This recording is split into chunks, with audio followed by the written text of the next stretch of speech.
I'm undergraduate college student, and my course is accountancy. I have frustration because here in the Philippines, when you are not graduate, even though you have background in accounting, there you don't have chance to work in an accounting firm. So my frustration, when when I when I watched the video about the tax agent, when I joined in the accounting people's group, I said uh, I said to myself that I can do it even though I'm not graduate in accounting. I can improve myself po kahit even though po na hindi ako graduate ng accounting here in the Philippines. And I said to myself po na kaya ko to kahit na international yung accounting na pag-aaralan ko. Then when I was in college, kasi I know nung time na yun na hindi ako makaka-graduate because of financial. Then tumatak sa isip ko na okay, meron pang pag-asa, not here in the Philippines. But kahit nandito ako sa Philippines, I can work in US, I said to myself. Then, on, I always checking my online job. Nag-rate ako online job way back 2014 na sa platform na yun. But hindi ako nag-apply kasi I know na I'm not yet skilled.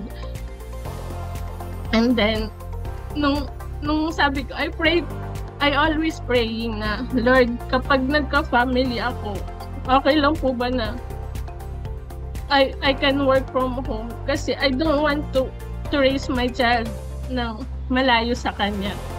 And then, after ko manganak, I got job na tumulong sa akin yung best friend ko nung college na naipasok niya ako sa international accounting din siya, but through her po, tinanggap ako kahit hindi ako graduate. And then, sabi ko, ito na yung start na pwede ko na i-upskill yung sarili ko.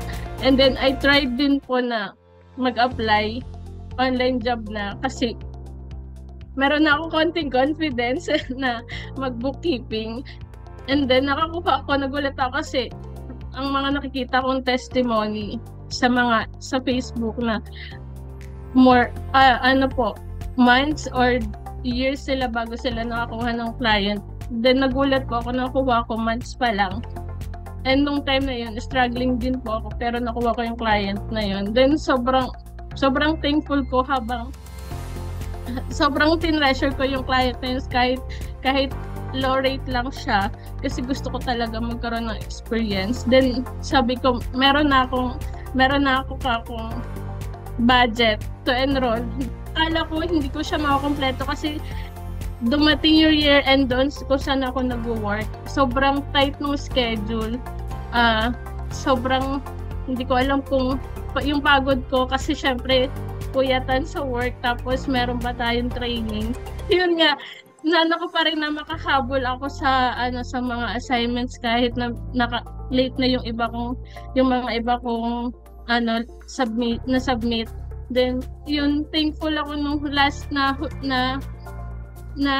video call with Miss Ice. Sinabi niya sa akin na pwede pang makahabol nga yung kay Miss Juliet. Hindi ako nawalan ng pag-asa nung sabi ko makaka-graduate din ako dito. Then ayun nga, na nakasama ako sa graduation. Thank you. Thanks Joe for your courses.